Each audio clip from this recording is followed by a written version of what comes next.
Unresolved Problem segment tonight. Every Christmas season, there are people who try to diminish the celebration of Jesus' birthday. We all know it.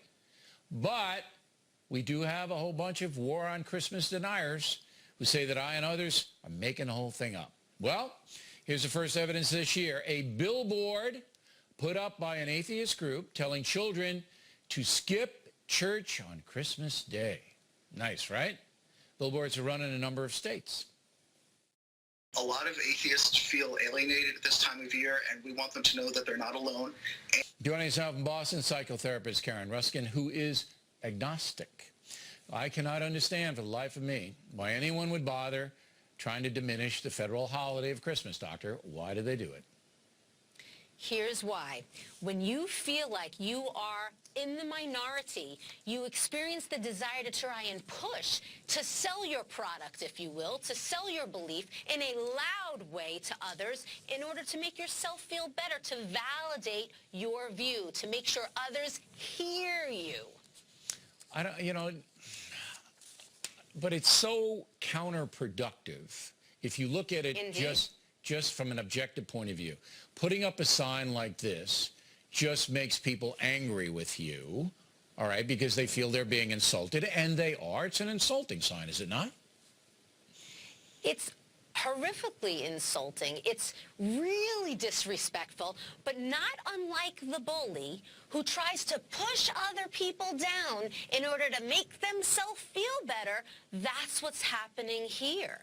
So your theory is that atheists don't feel very good about themselves because they don't believe in the deity? Well, no.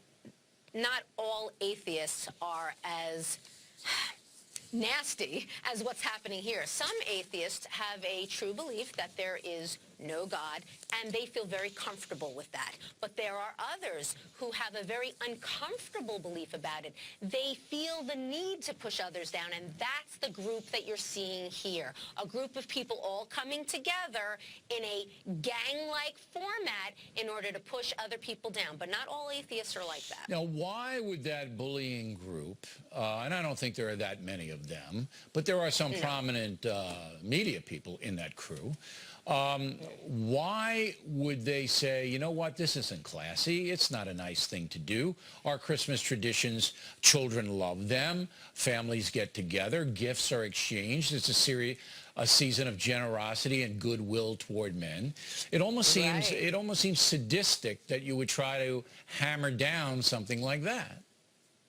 Isn't that so sad? When I work with families in which one member of the family unit is atheist and the rest are not, they have this relationship dynamic exactly in which you are describing that's happening with the media and with others who are not atheist. And it is very upsetting in a family unit when you have one person shouting loudly in their nasty way about how everybody else in the family should be believing what they're believing. The pushing of other people down, the nastiness, the sign that I saw with the little girl, quite frankly, is very symbolic for how paradoxical it is. What I mean by that, not to be all psychobabbly here, what I mean is the sign has a little girl who's saying, all I want for Christmas is not to go to church. What's Christmas? Christmas is all about the celebration of Christ. But now what she wants for Christmas is not to go to church. So that's very confusing, which once again shows why there is an emotional confusion for some who are atheists in their need to push their product to others real fast. to help themselves feel their rights. You probably know that we've done this over the years, and we point out we won the campaign where the department stores were ordering their employees not to say Merry Christmas. That's over with, and it was because the people said, you do that, we're not going to shop at your store, so that went away. But I know tomorrow you're going to get the nasty little things in the media. Oh, here's O'Reilly with the war on Christmas. It's a phony war.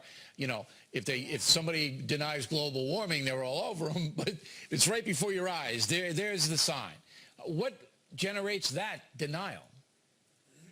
Yeah, well, just like any type of denial, if you don't allow yourself to believe a certain reality, then you can stay in your belief system. Like anything, if you choose not to believe that somebody has hurt you in a hurtful marriage, then you ignore the signs around you that that person's hurting you. Denial is exactly what it is. Deny it's happening, so therefore you feel like it's not. Okay, Doc, we appreciate it. Plenty more ahead as the Factor moves along this evening. Charles Krauthammer on whether he believes